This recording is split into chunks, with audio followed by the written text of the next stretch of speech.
yung lahat ng sinabi kayo na ni General Moro Lasso na mga records mo, totoo yun? Your Honor, yung sinasabi niya na nag-apply ako sa PIDEA na drop ako, I complied dun sa recruitment committee during no interview sa PIDEA and i-present ko naman po. Siguro yung pinakikita niya, ito po yung mga naunang documents na hiningi sa akin na itong anong masasabi mo rito. Nag-comply naman po ako doon sa recruitment committee noon bago ako na-appoint sa PIDEA. And doon po sa sinasabi niya mga cases. Anong compliance mo doon? Bali, Nag-submit po ako doon sa doon ng PDS at naka-state po ron na ako po ay na-drop sa PNP during nung aking recruitment. during your recruitment? Opo. Kaya nga po ako binigyan ng appointment kasi hindi naman po pwede na ako kasi ang appointment ko sa PIDEA is re-entry. Re-entry doon sa government. Kasi hindi naman po ko mo na drop from roles ka, wala ka ng bar ka na doon sa pagpasok sa any government agency. Drop pa lang po yun, hindi po yung Kaya nung time na yon, nung tinanggap po ako sa PIDEA at binerify naman po ito ng PIDEA, yun po yun. Kasi nag-comply po ako doon sa recruitment process Ngayon po, yung sinasabi ni Director General Lasso na yung mga cases filed against us hindi lang po ako kasi yung extortion doon sa kaso ni Mark Tan yung pinail sa ombudsman ng NBI at nagkaroon kami ng criminal case sa Quezon City, ito po na-exonerate kami doon sa for the record, Your Honor, exonerated po kami doon sa ombudsman at doon sa Quezon City RTC, panalo po kami. And yung pinail na naman ng PIDEA na sinasabing violation ng Section 91 and 92, ito po ay acquitted po ako nitong November 30. Kaya nandito po, kasama natin dito sa sa bulwagang ito, yung complainant, si Attorney Del Valle. At siya yung nag-present doon sa ni-represent po niya yung PIDEA. At hindi po nila napatunayan na ako ay nagbangling at nagpabaya sa kaso. Dahil nung madismiss ako, nung matanggal ako sa IIS, na nilipat kami sa PIDEA NCR, inalisan po kami ng karapatan na makabalik doon sa sa IIS. Yung mga dokumento, hindi na nga po ako nagkaroon ng access. Hanggang sa madismiss po ako, nawalan po ako ng access doon sa mga dokumento, lalo na doon sa mga cases na inaatinan ko. Kaya ang ginawa ng PIDEA bilang panghaharas sa akin, kinasuhan nila ako ng mga gawa-gawang kaso para masira po yung aking credibility. Yan po ang sa akin for the record, Your Honor, yung mga mga ibinato nilang kaso sa akin, talagang inaatinan ko po. Talagang sinisikap ko po talaga na patunayan na ako ay inosente. Ito po, nagtataka lang po ako, sa halip na bigyang pansin yung mga records o yung mga classified documents na naandun po sa tanggapan ng IIS, bakit sinisira nila ang pagkatao ko? Bakit hindi nila pansinin yung nilalamang classified information na isinapubliko? Ako po, nagtataka po ako, kaya po ako lumabas. Gawa ng nananahimik po ako nadamay po ako dito sa dokumentong pinirisinta ng isang vlogger na si Maharlika. Hindi, nananahimik po ako Ang ko po dyan, ang tingin ko, nagkaroon po ng awayan sa loob ng PIDEA. Doon po ako nagtataka, ba't ako nadamay dito? Di ba? Hindi ho kaya nag-umpisa ito doon sa ipinalabas na video doon sa social media na ang involved ay yung tila galit na galit na PIDEA Director General. Kasi kung titignan ninyo, yung video, hindi makakalabas ito sa publiko. Kinakailangan puntahan mo pa doon sa NBR para i-download mo mismo yung video. Bakit yung video nakalabas na dapat nasa pag-iingat ng Counterintelligence Office ng PIDEA? Hindi ho ba? Hindi kaya itong mga lumalabas na dokumentong ito ang dahilan ay para lamang hiyain yung PIDEA Director General?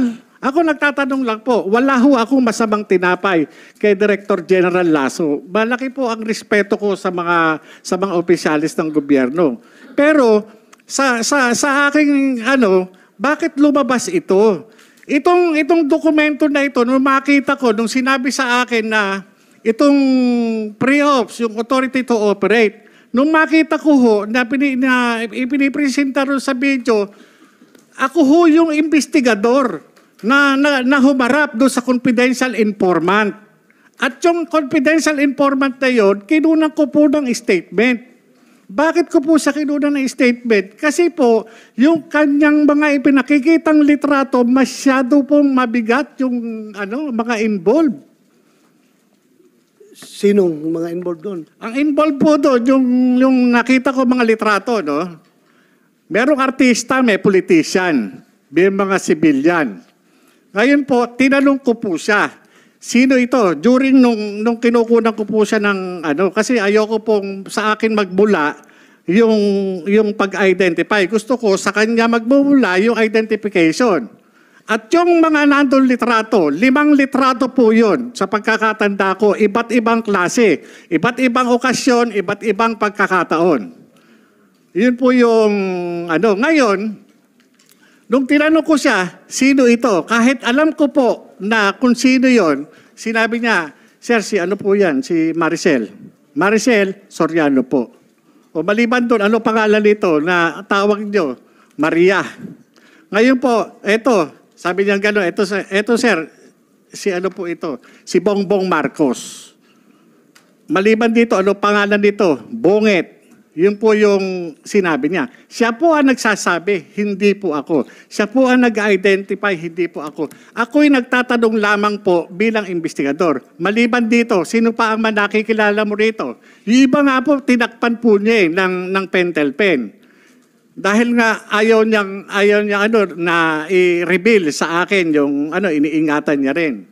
May mga iba pong mga personalidad doon na hindi ko na po matandaan yung mga pangalan. Ngayon po, doon po sa opisina, kinunan ko ng statement, yung confidential informant, kung sino po yung present na naandun na kasama ko doon sa opisina, inilagay ko po yung pangalan.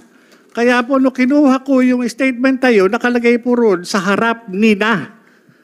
So sino yon? Mga kasama mo? Makikita po yun doon sa Kaya nga ang ko doon sa... Hindi mo ma-recall? Hindi ko po ma-recall. Kasi sa dami na po. Hindi lang po yun ang kaso na nahawakan ko sa PIDEA. Kung tatanungin niyo po ako kung sino yung mga nakalagay doon, hindi ko po tatandaan kasi kinakailangan ko yung dokumento. Kagaya po niyan. Sandali. Sir, so you confirm na yung papel na yon na nagkakalat ngayon sa social media, yung dalawa, yung pre-operation report at saka yung authority to conduct operation, are they authentic documents? There are no such documents, Your Honor. There are no such documents? Yes, Your Honor. So ngayon, na nandyan ngayon, so denied mo yan na hindi yan dokumento ng PIDEA? Yes, Your Honor. Your Honor, Yes. ganito sir, Your Honor, ako naiintindihan ko si General Lasso Kasi yung mga nai-involve dun sa dokumentong yun, yun yung appointing authority na nagtiwala sa kanya para dyan sa kanyang hinahawakan posisyon sa PIDEA. Sa akin wala pong unang-una, kamatayan po ang matatamo ko rito. Wala akong mapapala. Ang concern ko lang po dito bilang dating alagad ng batas, lumabas na sa publiko ito. Sampal po ito sa mga tulad nating alagad ng batas. Ano ang gagawin natin? Magtatanga-tangahan na po ba tayo, Your Honor? Dito sa mga information na nalathala doon sa publiko. Magwawalang bahala po ba tayo? Ang tanong ko papaano yung mandatong pinagkaloob ng Comprehensive Dangerous Drugs Act, lalo na dito sa butihing Director General ng PIDEA, ano ang gagawin natin? Kagaya niyan, may nilabas na naman si Maharlika. yung sinasabing 2 minutes lang yung kinandak na drug test result. Wala ho bang authority ang PIDEA na mag-issue ng subpoena duces tecum and ad testificandum against dun sa doktor at dun sa medical technologies, ganun din dun sa drug testing facility. Sana pinagpapaliwanag, hindi dapat Siguro, it's unfair din to accuse General Lasso dahil he was not the director at that time. Sino bang director ng time na yon? No, sir, Your Honor, hindi po natin, lilinawin ko, hindi ko ina-accuse si General Lasso. Ang inaano ko lang po is yung mandato. Po pwede naman po siyang mag-utosin, mag-conduct ng confidential investigation, magpatawag ng investigation sa PIDEA, katulad ng ginagawa sa mga ordinaryong tao. Kung meron tayong mga suspected na drug offenders, hindi ba nagkakandak tayo ng confidential investigation o investigation? Hindi po ba? Bakit hindi natin ipatupad ng tama, ng equal itong batas? Kaya nga kaya po ako talaga nagsikap ako na makarating dito at sumulat sa inyo upang magkaroon tayo ng sapat na batas. Kasi kung titignan ninyo, itong problema natin na minumulto ang ating Pangulo, hindi po sana darating dito sa sitwasyon na makakaladkad ang pangalan ng Pangulong Marcos kung ginagawa lamang ng PIDEA yung kanyang mandato. Kung ito nagpatawag kagad ng investigasyon, halika, ano yung sinasabi mo? Halika, dito tayo, umupo tayo, titipahin ko yan. Ano yung sinasabi mo? Ilabas mo yung ebidensya mo. Sana ganun Okay. Balik tayo doon sa mga papel. Yun lang ating gustong malaman kung talaga totoo eh. You confirm na papel mo yun? Ikaw nagpirma nun? Yes, Your Honor. Ako yun po yung in accordance with PIDEA Manual of Operation. Yun po yung usual na ginagawa namin. Alam niyo po, nakakaawa nga yung mga dati kong kasamahan dyan. Dahil under duress sila. Kinuha sila, pinapunta ng opisina at pinag-execute ng affidavit. Bakit? Para lang i-refute, para i-deny yung mga nangyari noong 2012. Ano yun? Hindi ba dapat alamin natin kung ano yung katotohanan sa likod na yun? Yung address ni Maricel Soriano po, Your Honor.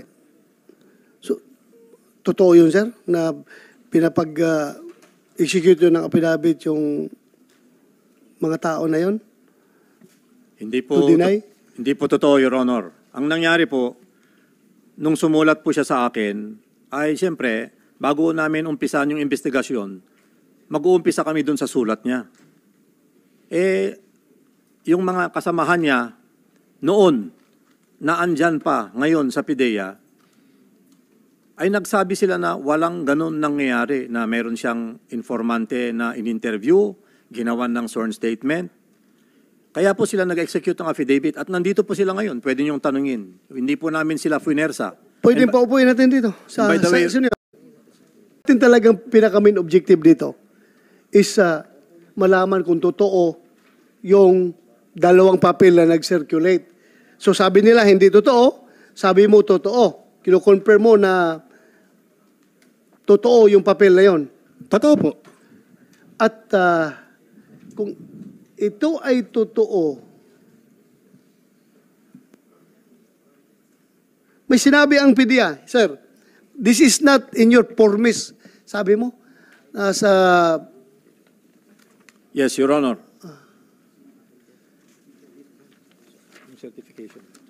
Sir, yung permis po is a record of all the plans and operations that we conduct.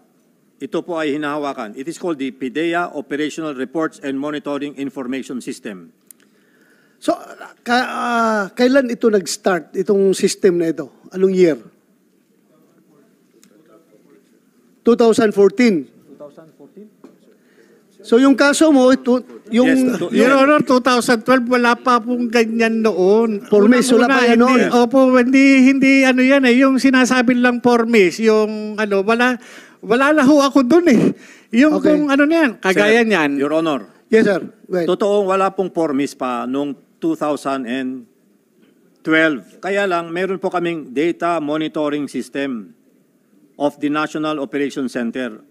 Dala po namin yung mga binders namin ngayon to prove to you that there is no such entries na sinasabi po niya. Kasama po namin. And by the way, sir, nandito na po yung apat na tumestigo or nag-execute ng affidavit that wala pong nangyaring ganun sa opisina nila nung panahon na yun. Sino yung apat? Yung apat. Yun lang. Take your seat.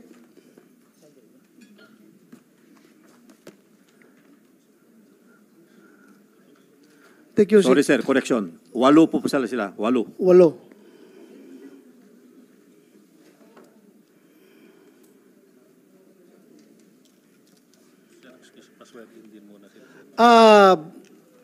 Yung mga bagong kuan, yung 8, please take out kayo. Kumsik. May we request the new guest to please stand up and raise your right hand? Yung iba po, ma'am.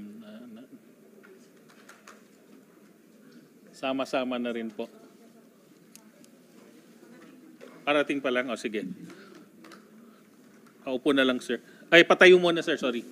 Para please raise your right hand. Do you swear to tell the truth, the whole truth, and nothing but the truth in this hearing and investigation? Thank you very much. Please take your seats. Please take your seats.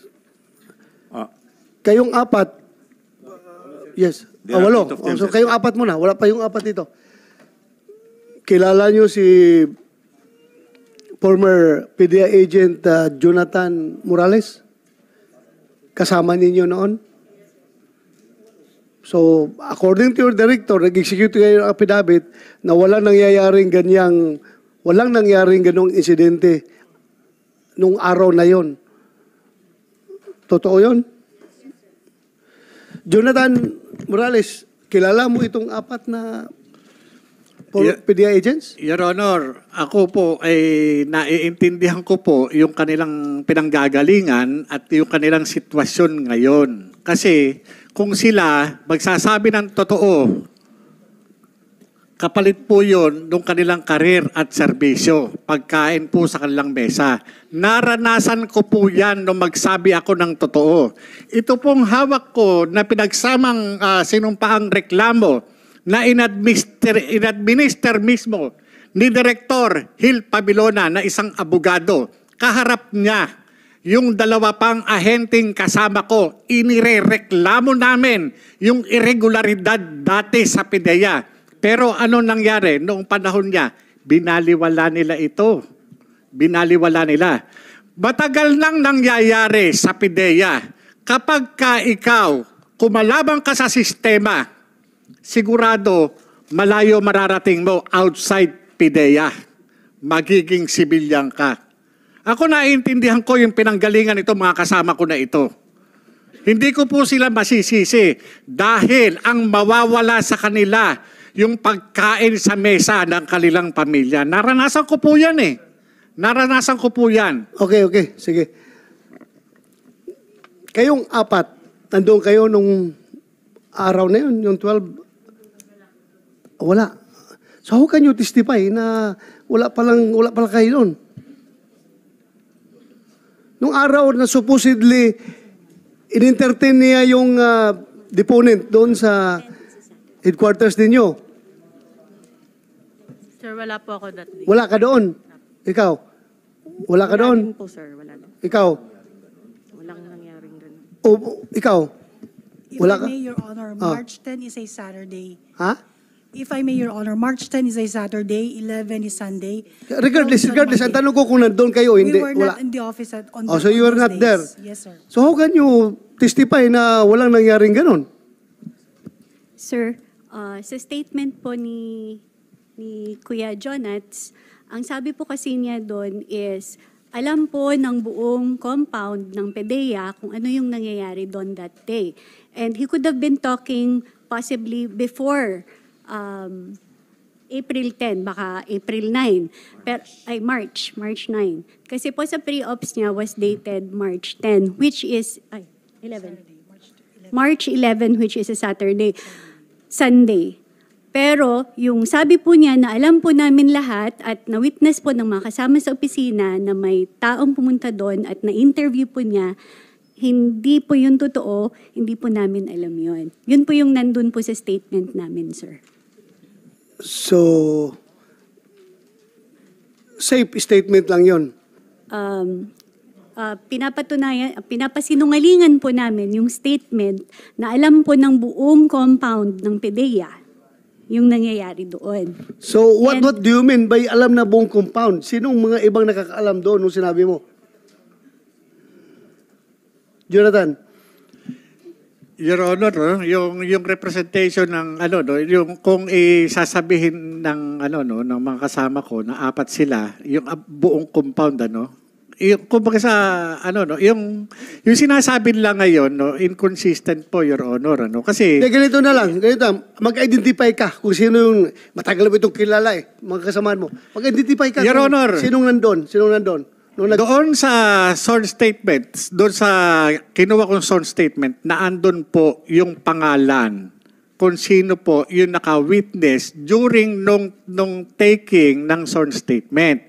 As far as Yung your, sinasabi ko po sa inyo, normal na course na ginagawa ko kapag tumitipa ako ng sinumpaang salaysay, kapag yung nakaharap na andon, nilalagay ko po yung pangalan. Kaya nga, at, Opo. in this particular instance, remember mo kung sinong agent kaharap mo na Your sinabi mo Honor, doon? sa tagal po ng panahon, humigit ko lang sa 10 taon na po, hindi ko po ako makapagsalita kung sino po yung nandoon. Kasi kagaya po ng sinasabi nila, wala sila sa ganito. Yung pong trabaho namin sa PIDEA, wala pong Sabado o Linggo. Kapag dumating ang informant, yun po yung ine-entertain po namin yan. Kung kailangan trabaho o kung ganun po yun sa amin. Wala pong Sabado at Linggo. Ngayon, naintindihan ko po yung kanilang sitwasyon kung sila ay naandito ngayon sa harapan dahil nga sa impluwensya o clout ng Director General para lamang tumayo against sa akin. Unfair din dito sa 4 na ito dahil yung impression mo yung personal mo lang yun. Opo. Unfair din sa kanila kung sabihin mo na napilitan silang nag-execute ng affidavit na yung affidavit naman nila is regardless kung sinong andyan, basta importante, totoo yung sinasabi nila. Yaman lang sa atin, di ba? Magkuhan ka ng affidavit mo, yung alam mo lang na totoo. So yun, wag ka kagad mag-jump into conclusion na under the jury sila ng director. Alam natin yan, pwede silang i-influence, pero ito naman sila, may sariling decision din May sariling decision. Tama Ako, kahit na i-influence ako ng chief PNP ko, kung pagdating dyan sa affidavit, that might cost di ba, myself. So, kailangan din maniguro ako. So, yun lang.